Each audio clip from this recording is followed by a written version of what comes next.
Olá, bom dia. Estamos aqui iniciando mais uma aula, mais um estudo, dessa série nossa de 7 dias, uma semana toda voltada para o direito notarial e registral. Nós vimos no primeiro dia algo sobre o registro de imóveis, principalmente de forma destacada os seus princípios, que são vários e muito importantes.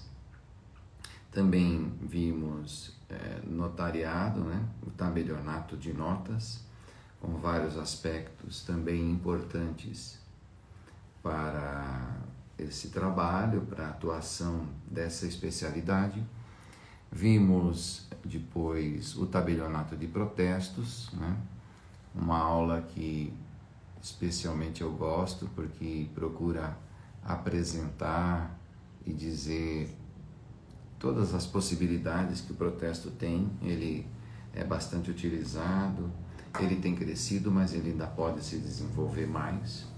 Falamos no dia de ontem do registro civil das pessoas naturais, registro civil que é aquele cartório mais conhecido, mais popular até certo ponto, porque até mesmo quem passa pela vida sem fazer nenhum negócio, sem comprar um imóvel, etc., acaba tendo sim o seu registro civil, eventualmente casamento, filhos, e outros atos, até o falecimento, a morte é o fim da personalidade. E, portanto, esse cartório de registro civil de pessoas naturais está muito presente na vida das pessoas, ainda mais porque muitos deles têm lá alguma competência notarial. Então, eu costumo dizer que nas pequenas cidades, em especial, o cartório de registro civil, que está presente em todos os lugares, até onde não existem outros cartórios de outras especialidades, ele desempenha, sim, um papel importante de capilaridade. Ele está presente em todos os lugares. A presença do Estado em pequenas cidades, em distritos, muitas vezes se dá ali exatamente pela presença do cartório de registro civil das pessoas naturais.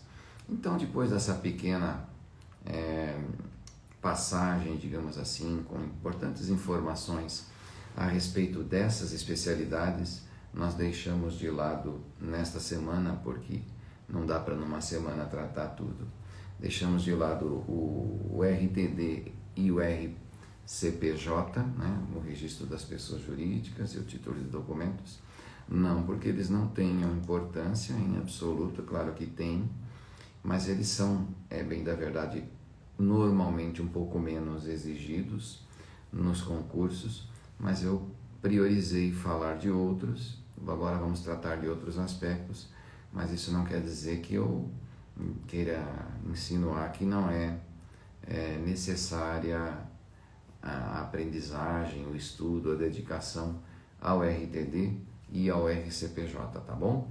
Então eu quero cumprimentar quem já está aqui. Bom dia a todos. Lembrando que as nossas aulas, as nossas explicações, essas lives, elas ficam gravadas, então você tem a oportunidade de assistir novamente.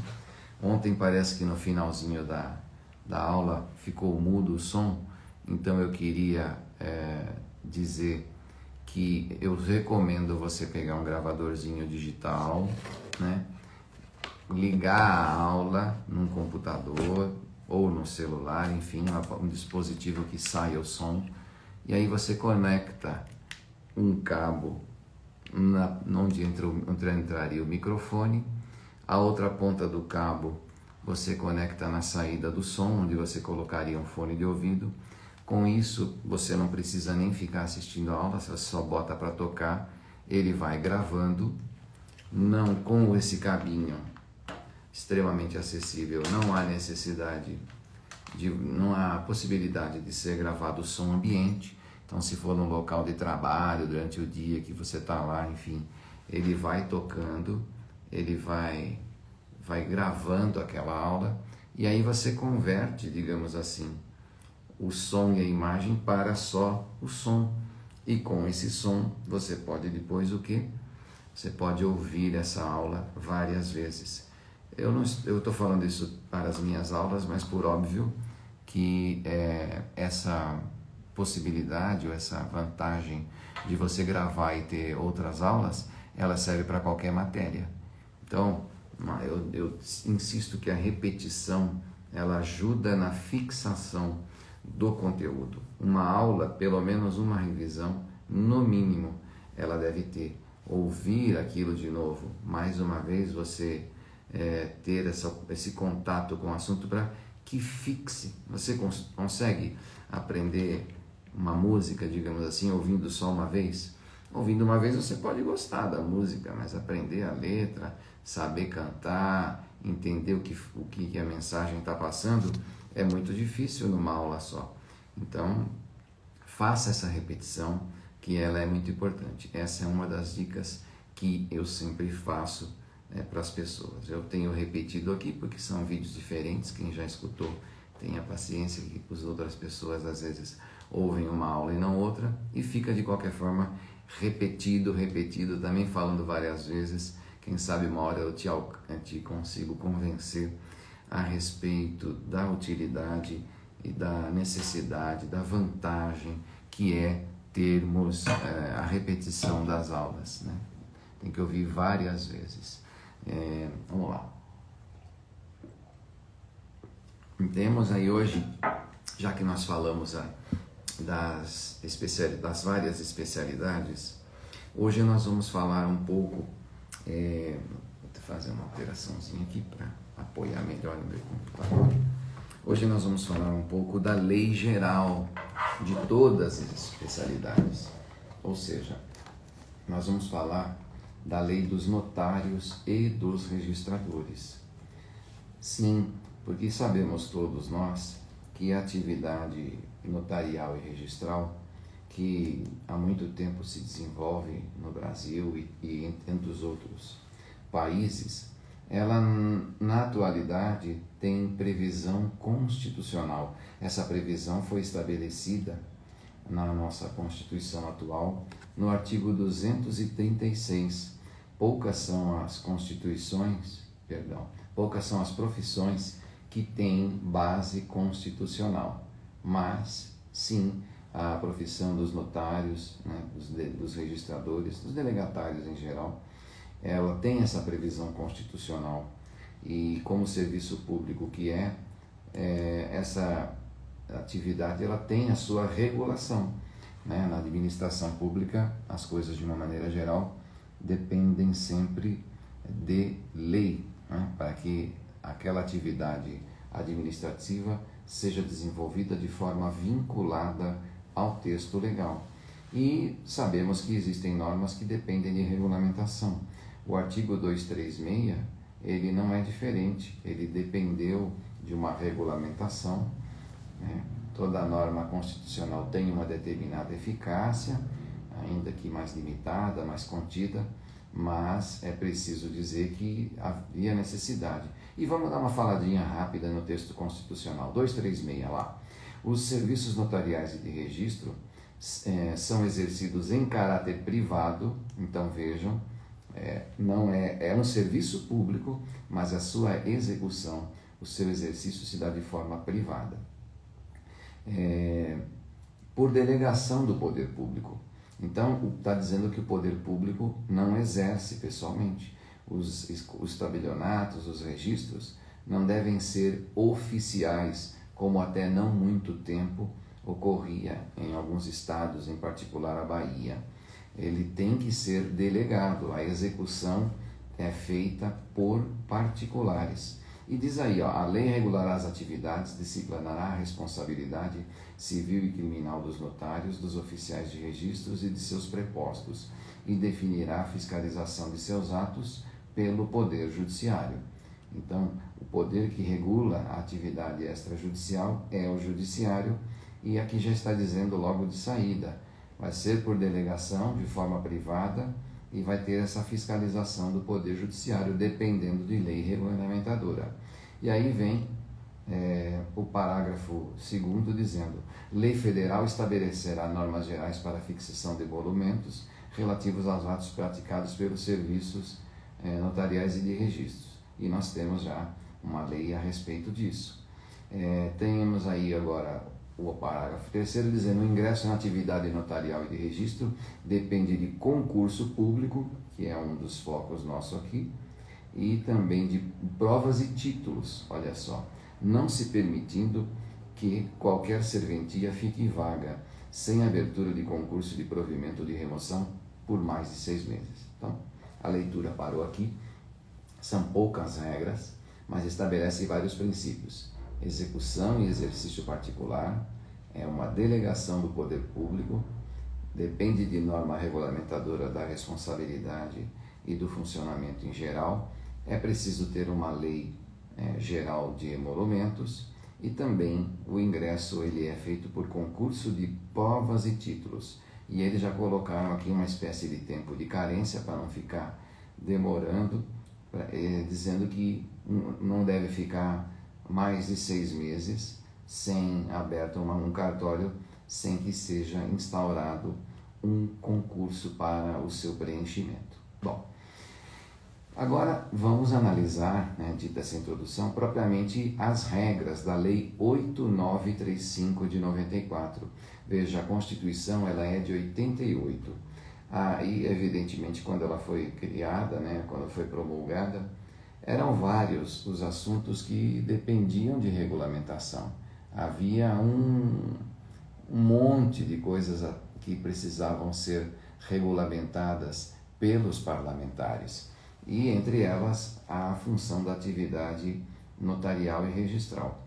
Isso levou algum tempo, existe toda uma tramitação, existia tanta coisa para ser regulamentada, passaram-se aí aproximadamente 6 anos entre a Constituição e a vigência da Lei 8935.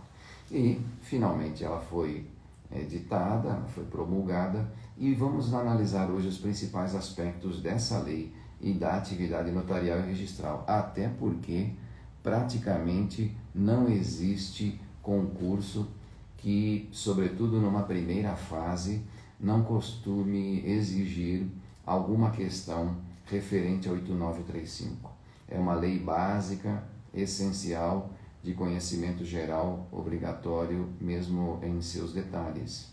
E numa prova oral também, eu diria que numa prova de segunda fase, nem tanto, mas numa prova oral é muito comum, sim, a exigência de conhecimento dessa lei.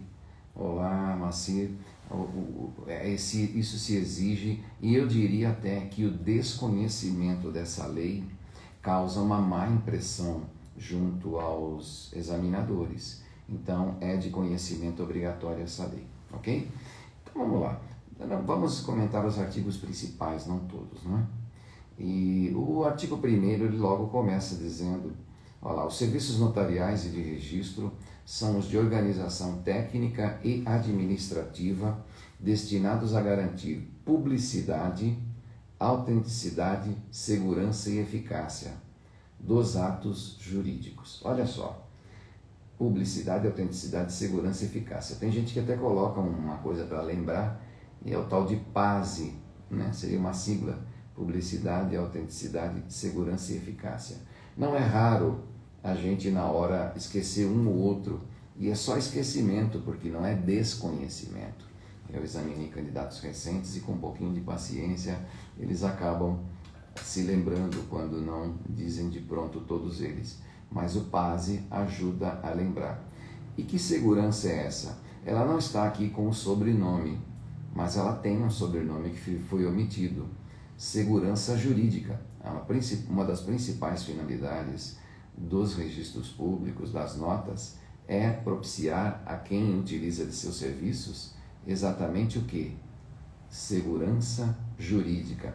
A pessoa vai buscar a produção dos efeitos para ter certeza que aquilo que ela almeja em termos de negócio, em termos de segurança jurídica, em termos de produção de efeitos, de estabilidade negocial e econômica, ela obtém sim através daquele serviço. Então você sabe que você quer o quê? Quer casar com alguém? Então vai procurar um cartório,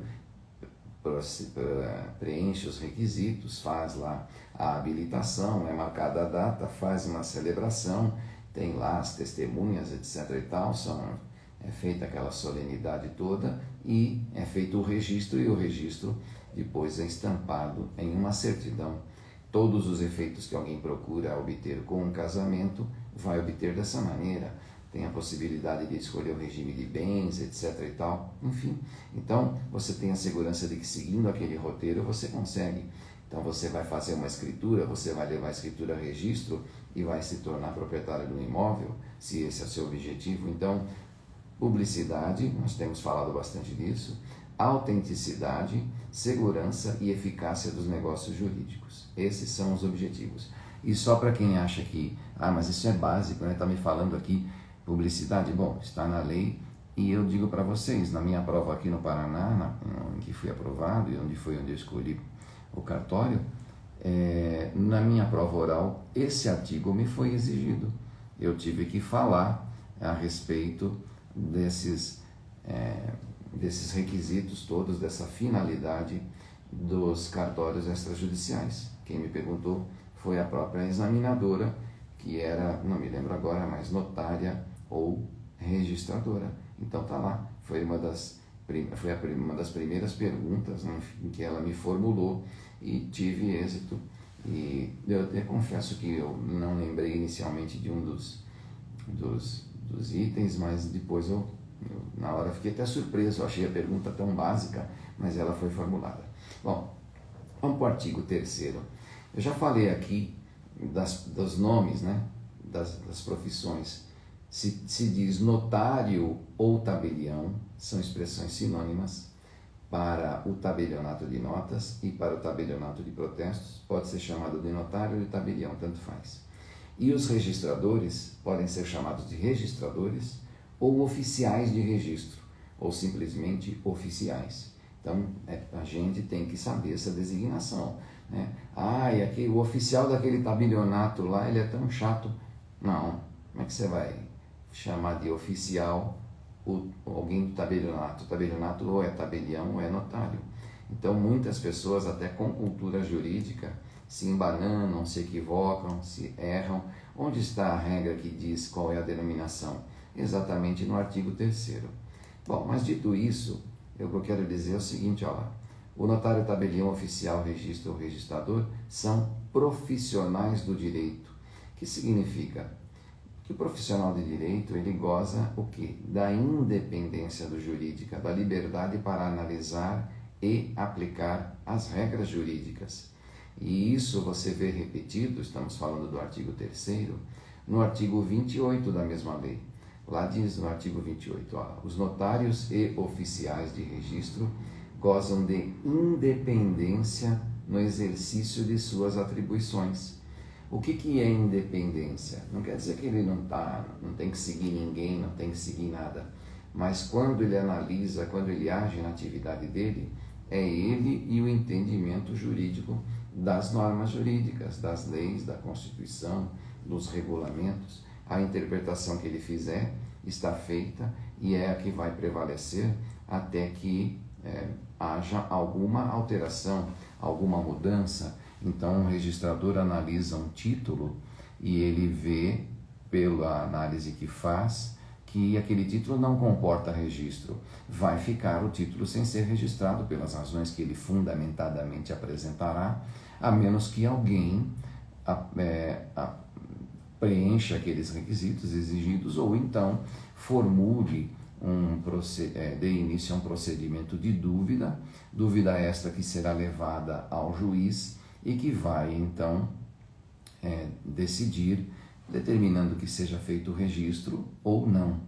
Alguém vai dizer assim, mas você falou que ele é independente, mas o juiz pode julgar a dúvida e mandar ele registrar, mesmo que ele ache que não possa.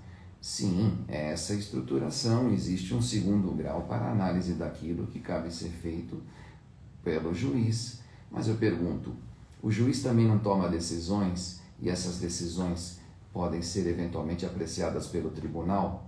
E o tribunal ainda tem a possibilidade de um recurso a um tribunal superior? Sim. E eu pergunto, o juiz não tem liberdade, não tem independência, não tem poder de julgar? Tem. Não é o fato de que pode haver um recurso que faça prevalecer um outro ponto de vista que retira, que esvazia a autoridade, a autonomia, o conhecimento, o poder de decidir do juiz. Normal.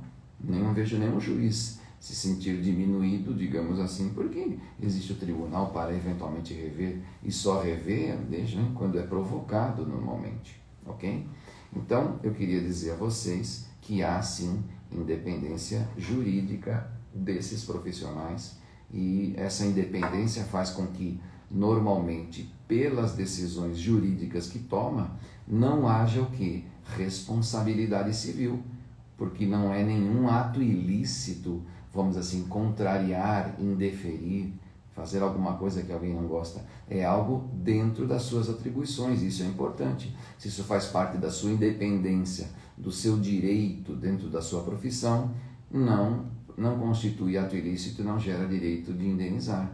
Então, se você toma uma decisão que atrasou, indeferiu lá, não sei o que, e aquilo atrasou a obra, fez isso, fez aquilo, não é algo que vai alcançar a sua responsabilidade, o seu bolso, tá ok? Então, são profissionais de direito com independência.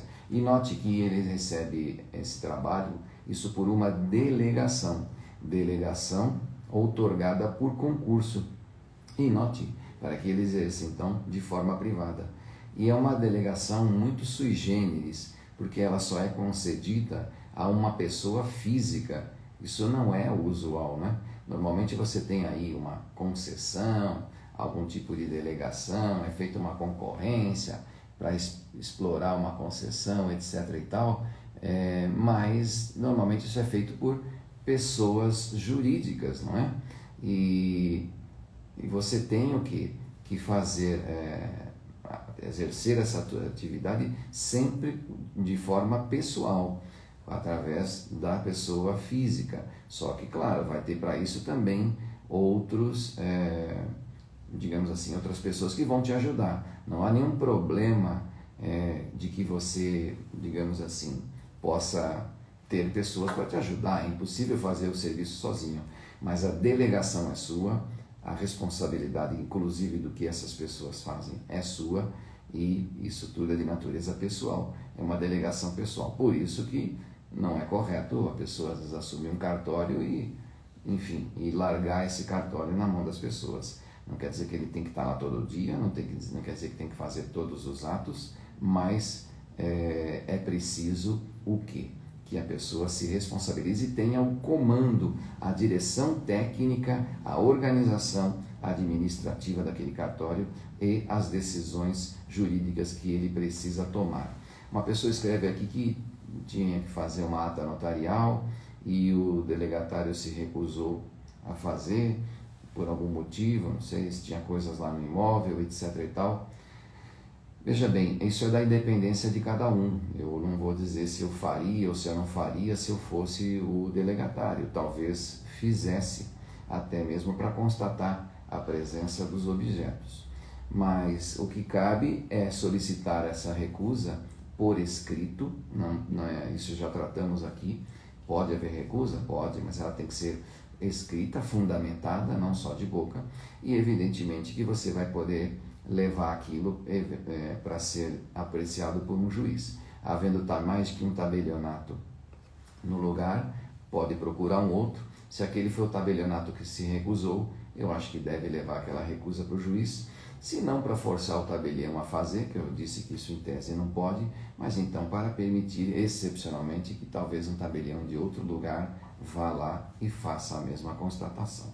Mas avançando, então é uma delegação otorgada por concurso público para uma pessoa física que exerce aquilo de atividade privada. Os notários oficiais gozam de independência no exercício de suas atribuições, é uma independência jurídica, cada delegatário tem a sua independência, tem condições de fazer a análise da situação, do direito aplicável de forma soberana, e o fato de existir um procedimento de dúvida ou a possibilidade de uma reclamação, como eu falei agora, não diminui nada essa autonomia, porque, como eu disse, o tribunal também revisa e isso não diminui em nada a independência do juiz, ok? Independência funcional, isso é muito importante. Poderia ser perguntado, doutor, se diz que o delegatário é um profissional do direito com independência funcional, o que isso quer dizer com isso?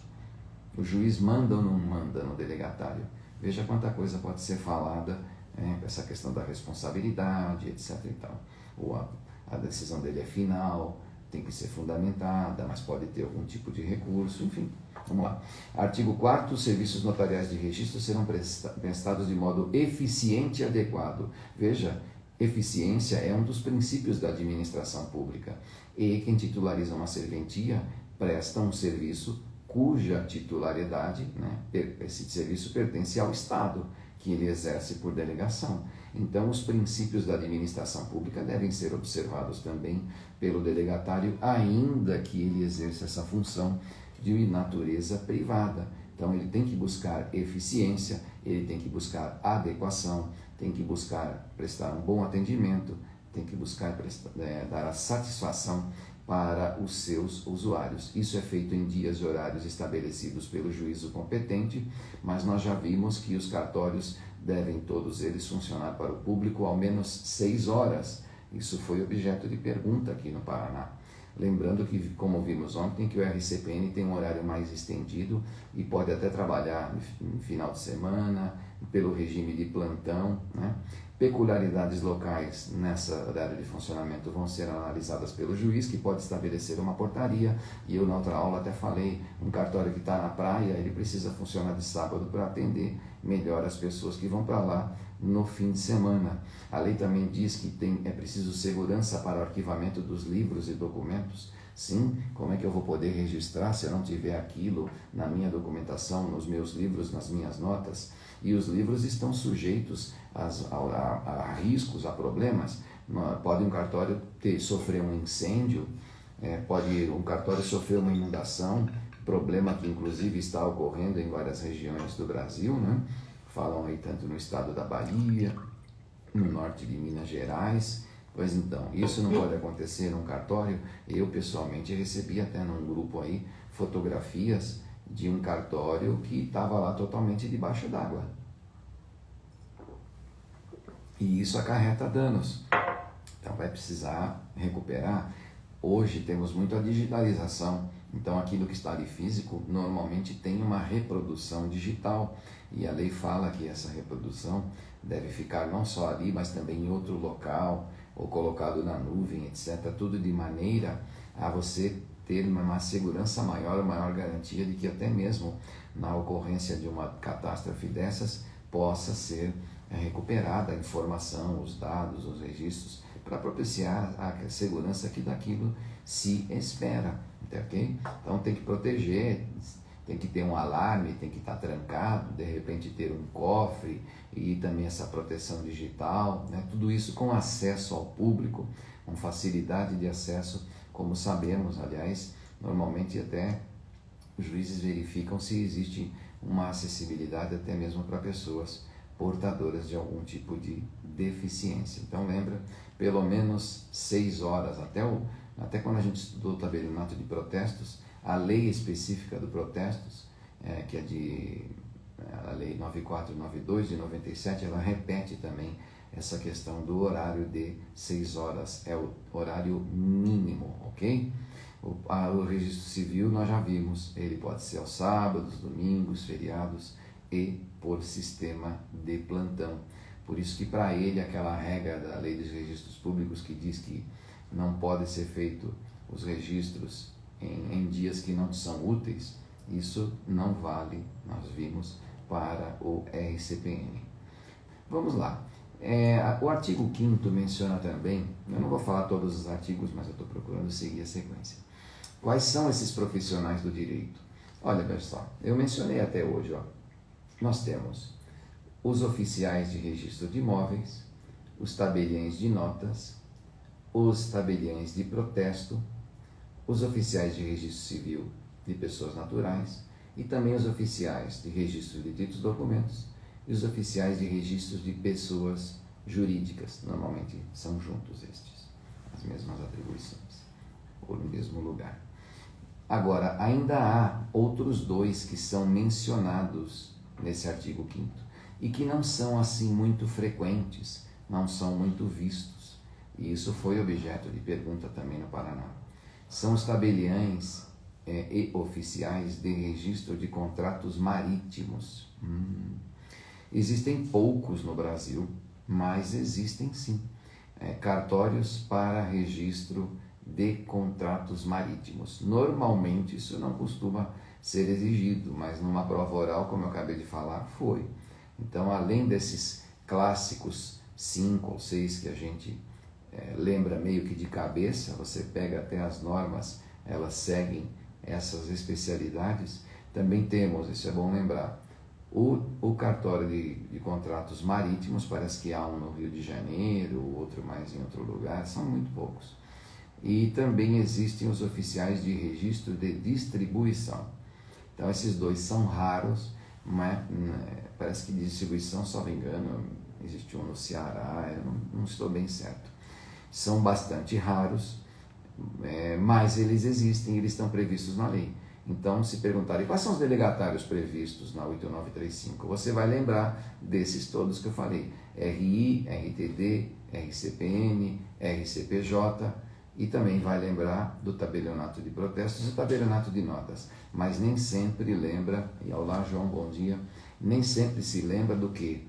Do registro dos contratos marítimos e também dos distribuidores. Então, fiquem atentos que esses são os principais, esses são os mais importantes, a gente sempre lembra deles, mas existem outros que são assim meio que invisíveis, e por essa falta de visibilidade, de lembrança, de previsões nas normas, às vezes a gente acaba deles esquecendo, mas é preciso lembrar.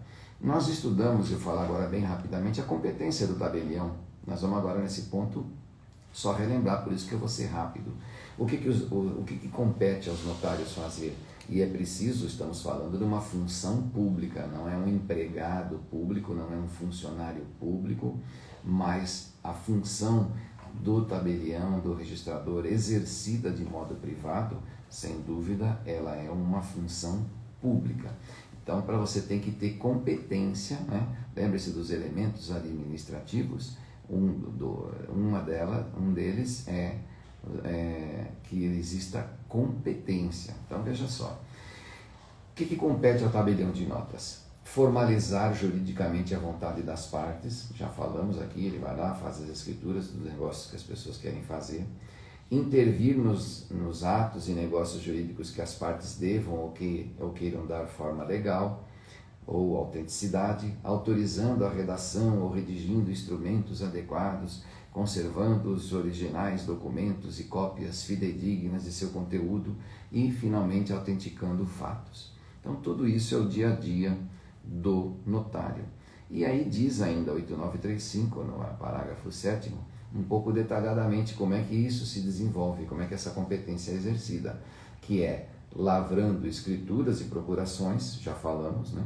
Obviamente, escrituras e procurações públicas. Lembram-se que nós falamos que não pode o tabelião fazer um instrumento particular? Pode fazer o que poderia ser de particular de forma pública, até com desconto, mas forma particular não. Também cabe a ele lavrar testamentos públicos e aprovar os testamentos cerrados. E também cabe a ele lavrar as atas notariais, olha só, é o item 3, e reconhecer firmas e também autenticar cópias. Então, escrituras, testamentos, vamos dizer assim, atas notariais, firmas reconhecidas e autenticação de cópias. Olha só uma coisa que eu quero te chamar a atenção. A ata notarial, perguntinha, doutor, em que ano foi criada a ata notarial? Em que ano a lei previu expressamente a sua aplicação?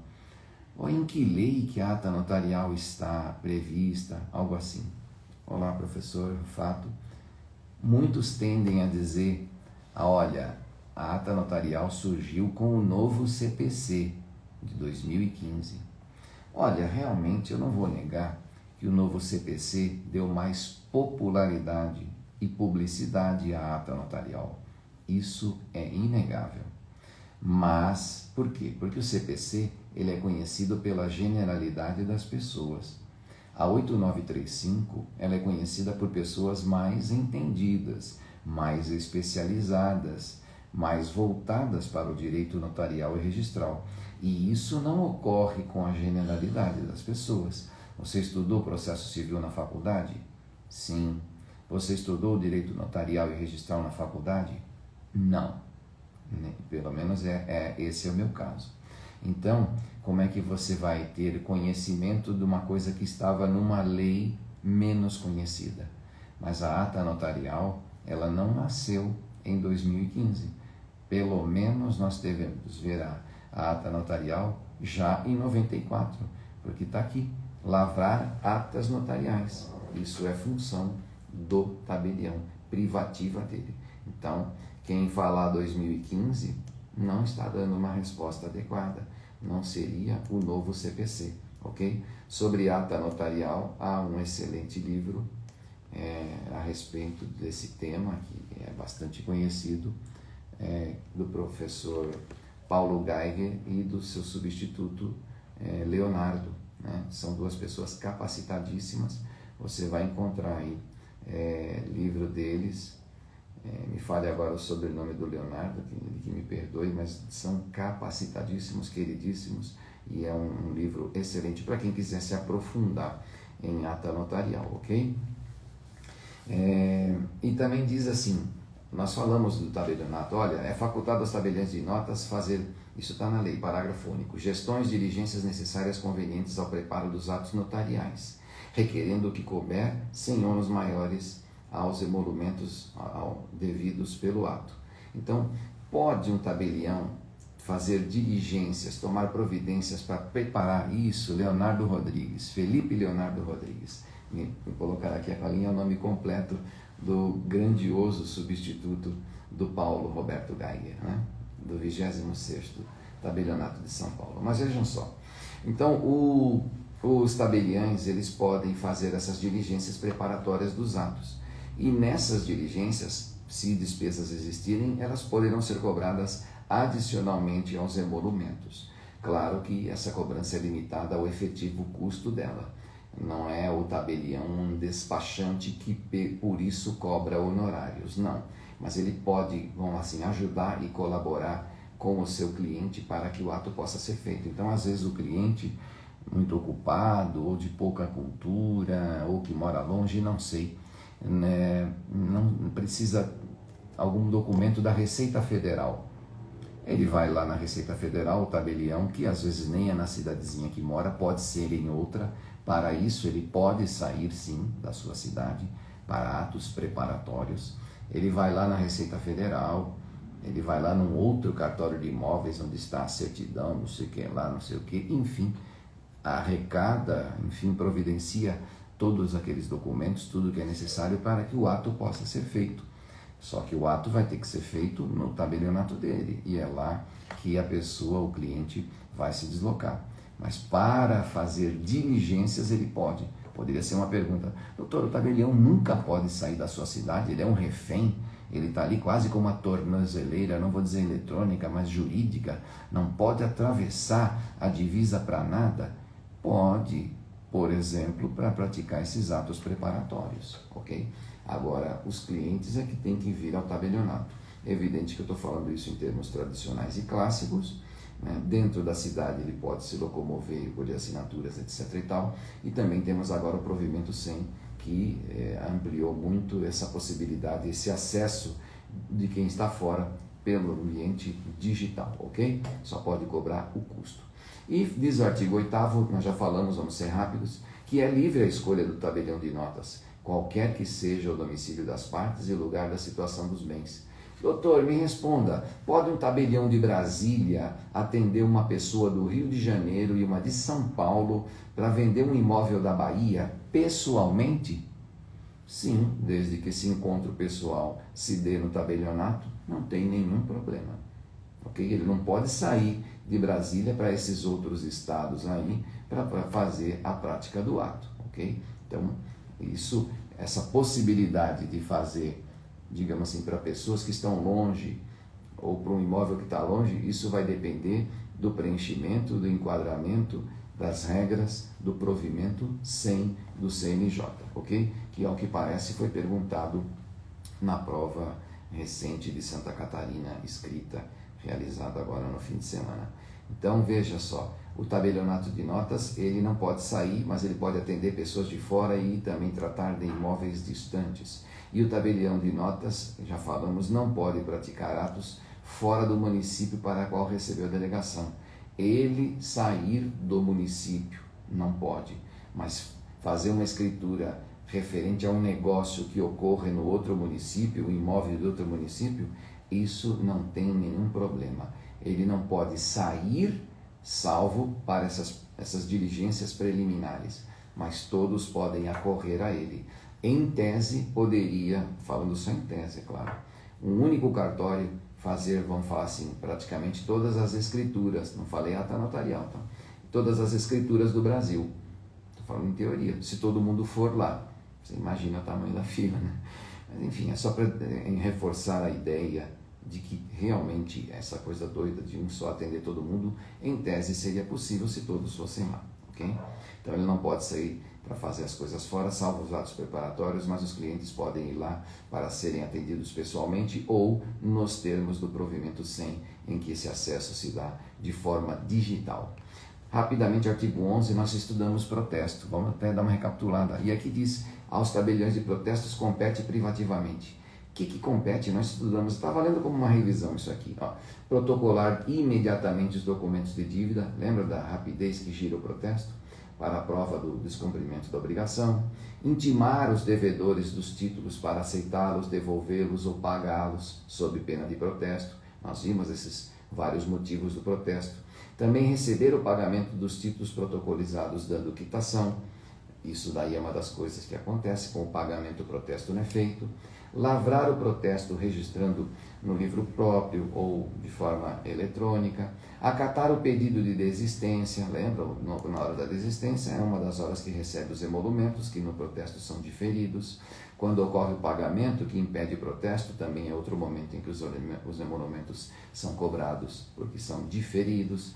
Também cabe a ele averbar, cabe a ele a fazer o cancelamento do protesto, que é o terceiro momento em que os emolumentos podem ser recebidos. Também fazer as alterações necessárias para a atualização dos registros e, finalmente, como é muito comum, expedir as certidões dos atos e documentos que constem em seus registros. Quem aqui não foi no cartório de protestos, nunca pediu uma certidão se tem ou se não tem protestos lá?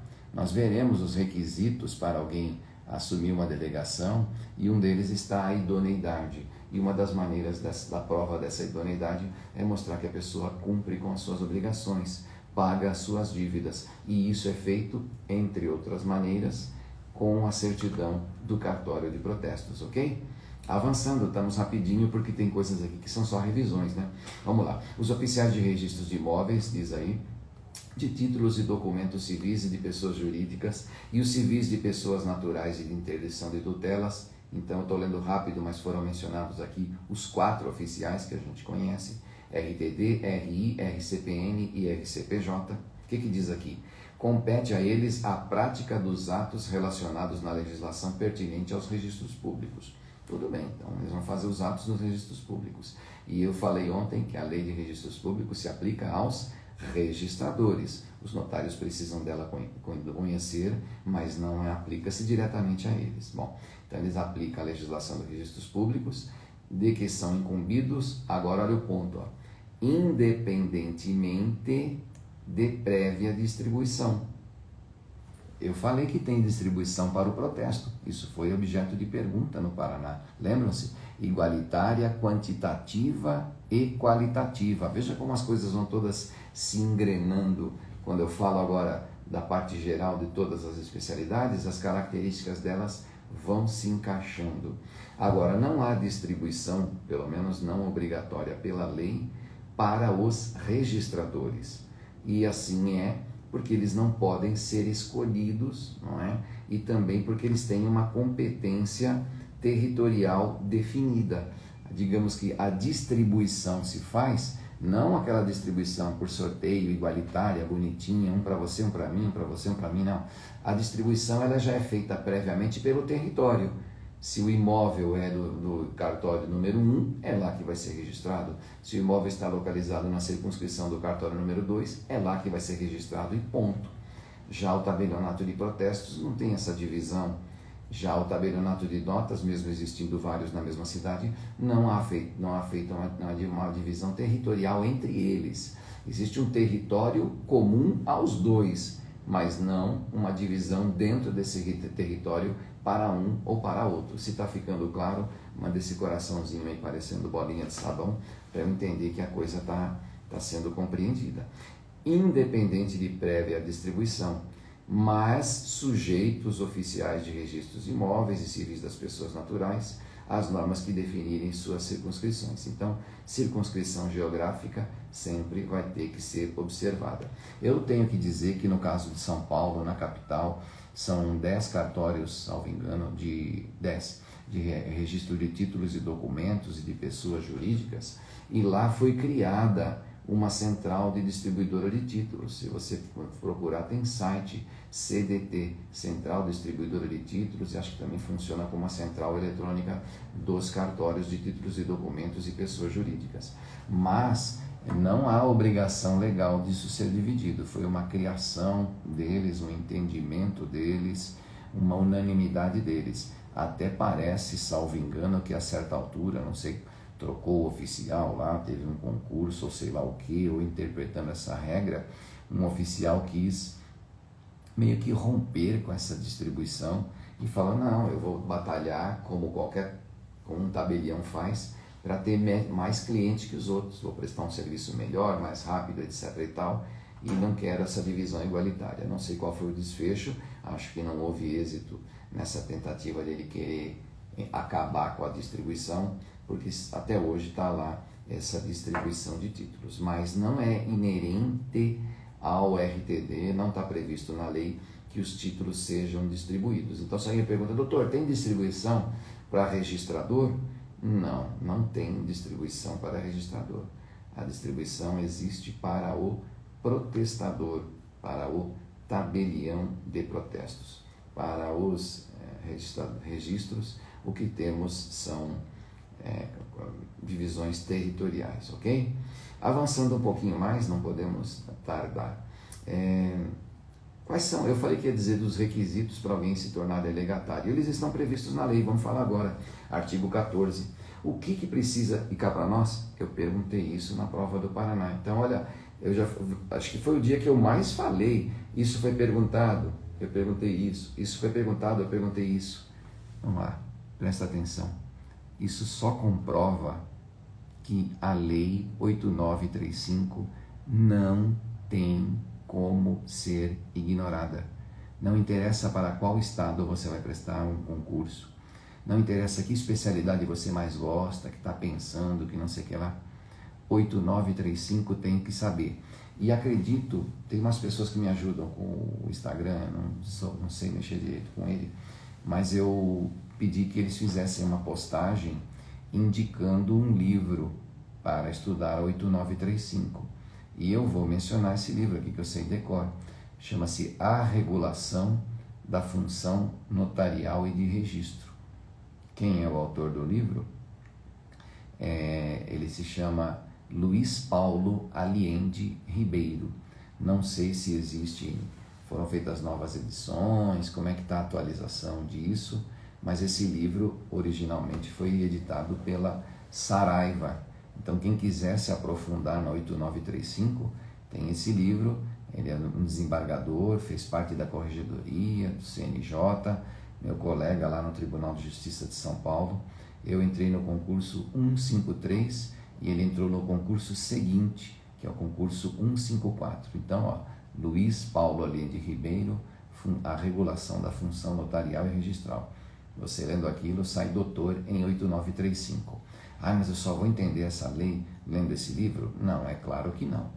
Existem outras formas de estudar e de saber, mas que esse livro é muito bom, isso é. Eu diria que se eu tivesse numa prova oral e e fosse dar uma resposta, eu daria uma valorizada na minha resposta. Perfeitamente, Excelência. Na obra clássica, Regulação da Atividade Notarial e Registral, o desembargador de São Paulo e Luiz Paulo Além de Ribeiro ensina que, aí ó, você coloca essa introdução e aí é que vem a resposta. Isso valoriza, ó, fala, pô, esse cara leu, ele sabe. De repente o examinador vai falar, eu conheço esse livro, nem li ainda, mas esse aluno, esse candidato já leu. É outra história. E eu também não vou dizer que eu tenho aqui o privilégio do conhecimento, né? Acabei de indicar um livro agora. E também, se você quiser saber mais detalhadamente da 8935, por um tempo maior do que esse que nós estamos dedicando hoje, eu tenho que ser honesto e te dizer que o professor André Vilaverde, ele tem algumas aulas sobre esse tema colocadas na internet, no canal dele do YouTube, o Era do Tempo. Ele tinha um outro aplicativo chamado Periscope, aí ele pegou o Periscope e migrou os vídeos para o YouTube, etc. Existem sim aulas abertas no YouTube com o professor Vilaverde, que dispensa apresentações, né? André Vilaverde, e ele explica com mais detalhes a 8935, tá bom? Aqui a gente vai ver mais velozmente. Então, olha quanta informação que você está recebendo hoje, ok? Vamos aos requisitos aí para que alguém se torne delegatário? Acordando, olha lá. Primeiro, habilitação em concurso público de provas e títulos. Nem precisa falar nada, né? Porque, veja só, o concurso é essencial, diz a Constituição. 2, nacionalidade brasileira. Então, não pode, digamos assim, tem que ser brasileiro. Agora pergunto, e eu cheguei a perguntar isso, precisa ser brasileiro nato? Não, não está dito que tem que ser brasileiro nato. Está dito que tem que ser brasileiro. Bom, então se alguém é estrangeiro e se naturaliza, pode ser delegatário? Sim. Perguntinha para tentar pegar você. Doutor, pode um estrangeiro ser delegatário? No susto, assim. Aí você fala, sim, excelência, desde que naturalizado. Lindo, né? Então aí mostra conhecimento. Não ficou apavorado. Veja bem, será que ele sabe português? Não para de enrolar. Pode, desde que seja naturalizado. Aliás, só para lembrar, é a Constituição que diz quais são as funções ou cargos de brasileiros natos, né? Temos um ministro do STJ, não sei se já se aposentou, alemão, ok? Eu tive uma colega em São Paulo, não sei se ela ainda está lá, argentina, né? E outros italianos, enfim. Portugueses não vale, que português é praticamente brasileiro, eu mesmo sou brasileiro e sou português também. Mas vamos lá. Habilitação em concurso público, nacionalidade brasileira, não precisa ser brasileiro nato, e também capacidade civil, menor de idade não dá para ser delegatário. Mas eu fiquei impressionado agora neste concurso do Paraná, onde eu me deparei na fase oral com um candidato com 21 anos de idade. Fiquei de queixo caído. Nunca vi alguém tão jovem fazendo uma prova oral. Segundo ele se inscreveu, não era nem formado ainda, e tinha acabado de se formar agora há poucos meses. Mas avançando, quitação com as obrigações eleitorais e militares. Claro que obrigações militares são para os homens, mas é preciso sim estar em dia, você vai ter que apresentar certidão da Justiça Eleitoral, o documento militar que tiver, também o diploma de bacharel em Direito. Bom, só que esse diploma de bacharel em Direito tem uma exceção, não é? Nós já vamos falar sobre ela. E ainda a verificação de conduta condigna para o exercício da profissão. Eu não falei que tinha que ter idoneidade? Por isso que você apresenta certidões das justiças todas, né? Certidões do protesto, certidões da polícia, enfim, mostrar que você é uma pessoa de acordo, cumpridora dos seus deveres, sem nenhum problema jurídico, não está sendo procurado, não está respondendo a um monte de processos, etc. e tal. Então é preciso idoneidade. Espera-se do delegatário uma conduta exemplar. Eu diria até que está entre as suas obrigações, até não só no concurso, mas depois que é empossado, enfim, que é investido naquela delegação, melhor dizendo, não empossado, não investido, ele tem que continuar com uma conduta correta. Não precisa ser um santo, mas tem que ser uma pessoa correta. E qual é a exceção aí do negócio do diploma? Bom, quem tem 10 anos, quem atua em cartório já há 10 anos, né, pode, digamos assim, prestar um concurso sem, nós vamos ver a dicção da regra mais adiante, sem a necessidade de ser formado em direito. É no mínimo curioso, né? Porque se é uma profissão, se é um profissional do direito, né? Uma profissão jurídica, como que essa profissão jurídica pode prescindir, pode dispensar a formação jurídica? Mas o que acontece é o seguinte, essa regra ela saiu em 94 e muitas pessoas trabalhavam em cartórios há muitos anos sem essa formação. O Brasil tem muitas realidades e cá para nós, se hoje tem uma faculdade de direito em cada cidade ou coisa assim, vamos combinar, antigamente não era dessa forma. Para você, quando eu era criança, vamos dizer assim, encontrar uma pessoa formada em direito, um advogado, isso, aquilo, era algo relativamente raro. Então você tinha sim pessoas que cuidavam de cartórios na base da experiência, na base da capacidade pessoal dela, da vivência do dia a dia. Como antigamente, vamos falar assim, o camarada atuava como dentista, mas não estudou odontologia. Isso existia. Como antigamente, isso não desapareceu ainda, tinha a parteira, que não era médica. Então existe essa possibilidade sim, em certos casos, com 10 anos de exercício aí junto a um cartório de experiência profissional, que você possa prestar o concurso sem ser formado em direito. No meu concurso último, e eu tomei posse faz 5 anos, uma pessoa capacitada, bem reconhecida, fez o concurso nessa condição. Acho que ele era formado em economia ou administração, alguma coisa assim, ou contabilidade. Não era formado em direito e exerceu durante tempos aí a interinidade de um cartório, alguma coisa assim, prestou o concurso e passou. E assumiu aí, pelo que sei, salvo engano, um tabelionato de protestos. Então não é uma coisa impossível, mas é cada vez mais raro. Eu não conheço nenhum exemplo sem ser esse. E a tendência é desaparecer. Aliás, vai aqui um comentário. Nós vamos ver a regra que fala isso daqui a pouco. E ela não disse 10 anos no momento da vigência dessa lei. Mas a ideia era, digamos assim, abrir a possibilidade para quem estava há muito tempo trabalhando em cartório, mesmo sem formação jurídica, a possibilidade da pessoa prestar o concurso, vamos dizer assim, com base naquela experiência. Vamos combinar que quem está no cartório há muitos anos, mesmo sem ter estudado direito, sabe bastante de cartório, sabe até bastante de direito, ainda que não tenha formação. Pode até prestar um baita serviço e realmente está ali trabalhando já naquilo. Talvez em termos práticos saiba mais até do que quem estudou direito e prestou o concurso e chega ali recém nomeado para iniciar a atividade. Mas que isso fosse permitido temporariamente é até razoável. Mas a lei é de 94, nós estamos indo agora para quantos anos de lei? 30. Puxa vida, e ainda permitir que uma pessoa, aqueles da época vá lá, mas uma pessoa que nasceu depois de 94, não faça direito e vai prestar o concurso, eu acho meio sem sentido. Mas vamos lá. Ressalvo aqui a meu respeito a essas pessoas antigas e que, mesmo sem formação, cuidaram, e alguns cuidaram até muito bem, dos cartórios na raça e com base na experiência. Vamos lá. Os concursos serão realizados pelo Poder Judiciário, é o artigo 15, com a participação em todas as suas fases de membros da OAB, Ministério Público, um registrador e um notário. Também isso teve pergunta no Paraná a respeito dessa regra, a respeito da regra dos 10 anos. 8935 se pergunta muito.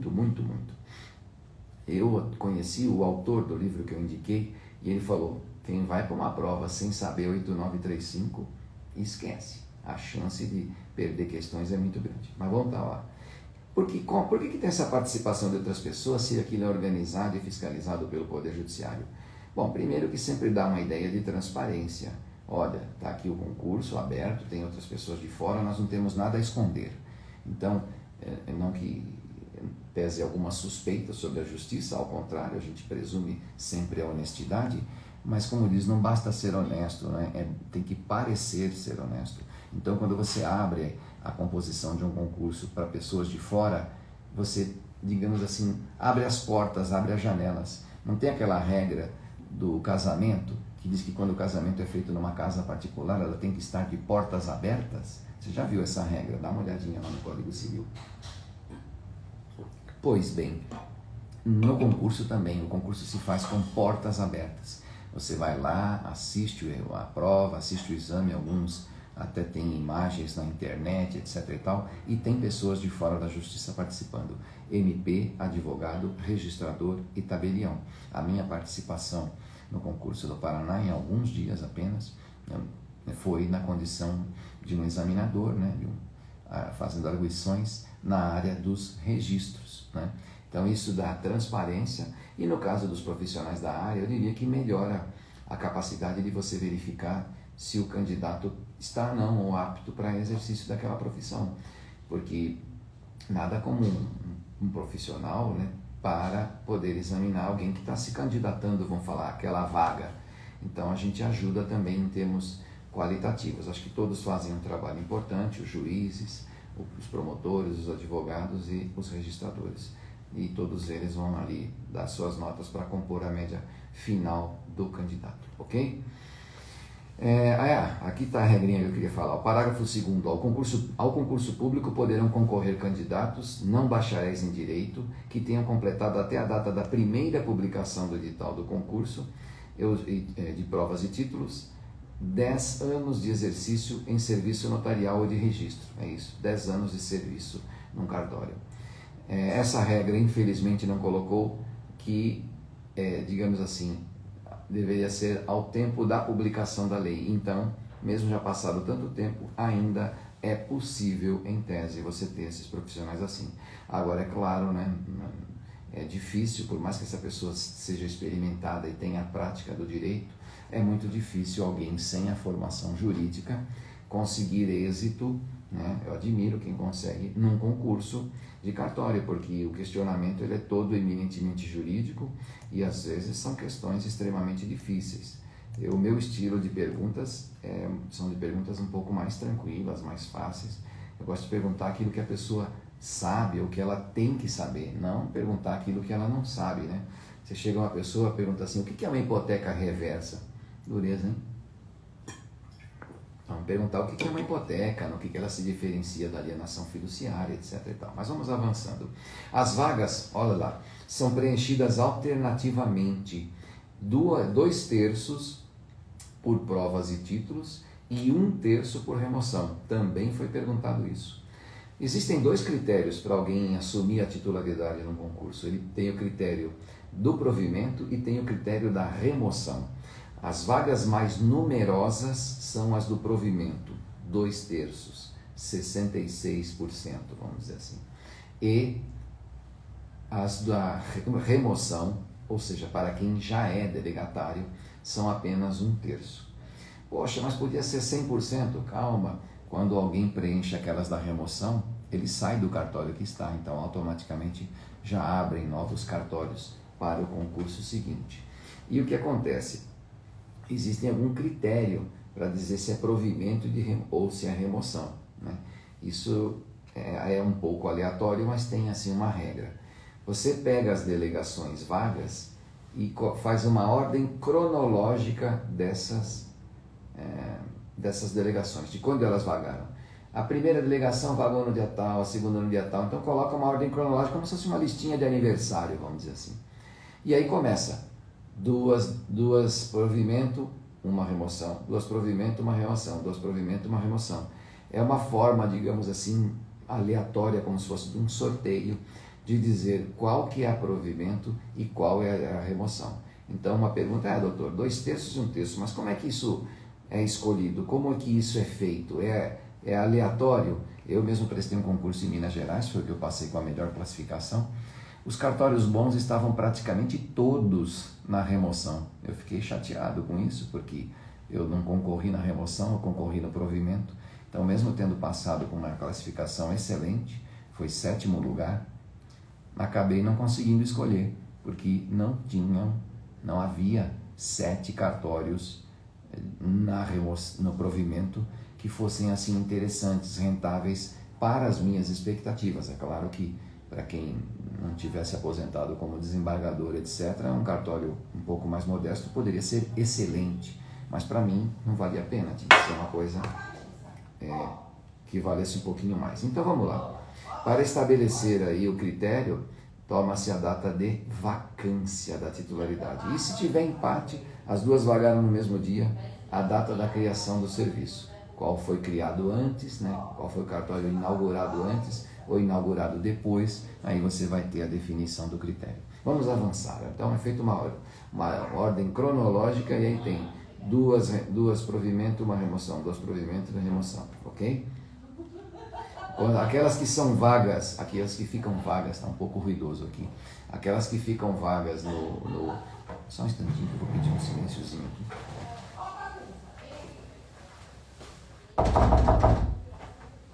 Então vamos lá.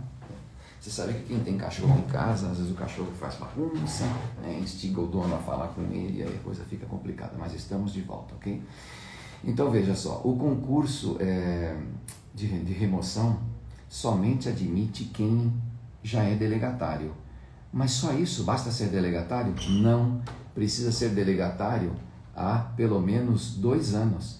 Existe uma carência mínima. Sem 2 anos de exercício não é possível. Esse concurso mesmo do Paraná, ele foi iniciado, os do último concurso, que é o meu caso, não tinham completado 2 anos. Estava bem perto disso, mas faltava.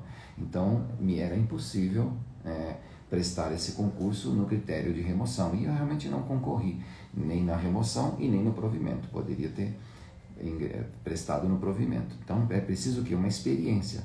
2 anos. E aí vem, olha só, 2 anos no mesmo estado da federação.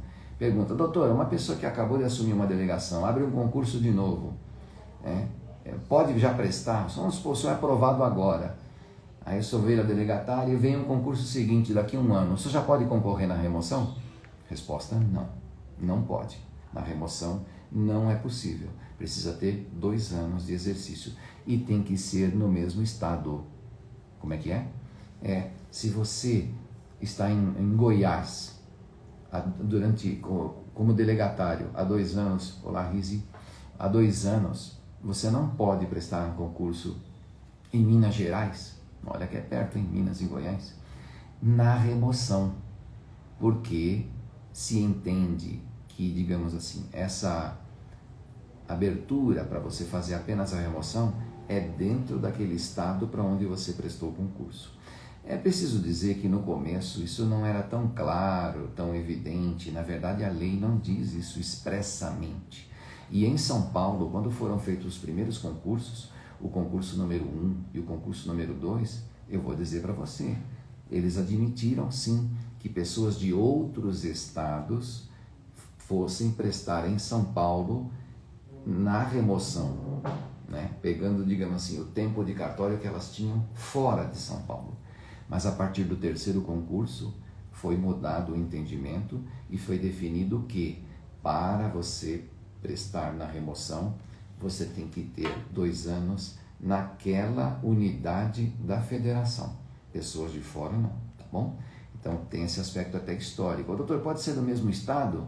Você pode responder apenas, não doutor, tem que ser do mesmo estado. A resposta está certa, mas se você puder falar que essa interpretação não emana de um texto expresso de lei, mas foi extraída de outras fontes, por outros princípios, e que no começo, nos 2 primeiros concursos de São Paulo foi mais pioneiro nos cartórios, havia o entendimento diverso, você está mostrando outro conteúdo e outro conhecimento. O examinador que pensa na hora da nota, ele já vai tender a dar uma nota mais cheia, a uma nota mais plena, ok? E vamos avançar um pouquinho mais. O artigo 18 diz que as normas estaduais podem dispor sobre critérios para os concursos de remoção. Isso gerou algumas legislações estaduais que acabaram permitindo permutas, né? Trocas de cartório, inclusive aqui no Paraná, a legislação e essas trocas ocorreram. Só que o Supremo Tribunal Federal, o CNJ, tem entendimento de que não se pode prover um cargo, uma delegação, melhor dizendo, por meio de uma permuta, Porque a permuta é um instituto próprio de cargos públicos. As delegações são providas por concurso. Então, mesmo quem fez essas trocas com base numa lei então vigente, não se reconheceu a constitucionalidade disso, e esses preenchimentos, digamos assim, esses provimentos desses cartórios, foi considerado ilegal, e muitos cartórios foram mencionados como vagos, e diante disso, esses cartórios vagos foram colocados em concurso, ok? Então é preciso ver que existe algumas pendências, inclusive isso gerou ações a respeito disso. Mais recentemente, parece que em 2017, nós vamos ver mais adiante, ou vocês vão poder ver na Lei 8935, foi dito que poderiam ser, digamos assim, aproveitadas essas pessoas que foram providos os cartórios com elas, com base em legislação estadual, entre a Constituição de 88 e a Lei 8935, então seria só um período. Mas eu acho que foi ali um certo puxadinho, um certo conserto que quiseram fazer para atender uma situação específica. Essa regra tende a ser reconhecida pelos precedentes que temos como inconstitucional. Cartório só por concurso. Houve até uma PEC recente aí que estava sendo discutida para permitir um preenchimento de cartórios aí sem concurso, mas a tendência é sempre disso ser repelido. Claro que quando se tem PEC, aí é Constituição, a coisa pode ser um pouco diferente, mas a porta de entrada dos cartórios chama-se concurso público, seja concurso de provimento, seja um concurso de remoção, ok? E vamos falar outra coisa. Outra coisa não, é bem desse tema mesmo. Doutor, parece pegadinha. Pode alguém ser titular de um cartório sem concurso?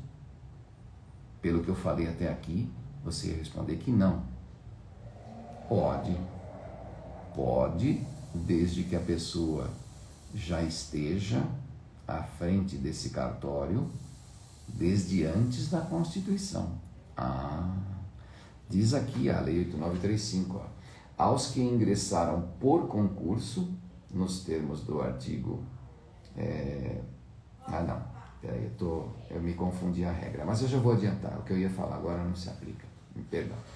Mas o que eu vou dizer, mais adiante mencionado, eu vou dizer depois a regra e ler o teor, mas eu vou dizer, quem estava à frente de um cartório, já quando a Constituição veio, foi reconhecido que o direito adquirido a permanecer naquela delegação.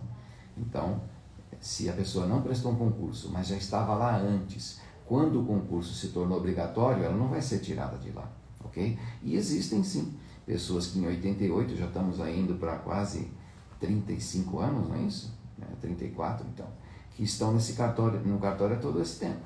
O cara que chegou lá novo, digamos assim, com 30 anos de idade, vamos supor, e ele está hoje com 64, 65, está lá no mesmo cartório até hoje, sem ter eventualmente prestado um concurso, e não tem nada de errado nisso, não estou sendo preconceituoso, não desmereço essas pessoas, aliás o tempo que elas estão lá mostra a capacidade delas, então um abraço, era a regra do jogo, não é isso?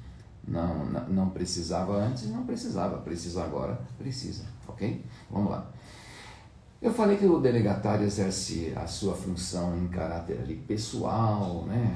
É uma delegação para pessoa física, mas vamos lembrar de uma coisa, ele precisa de funcionários, né? E ele vai poder contratá-los livremente pelo regime da CLT, não é? E vai poder ter quantos funcionários precisar, vai poder, digamos assim, contratar escreventes, dentre esses escreventes,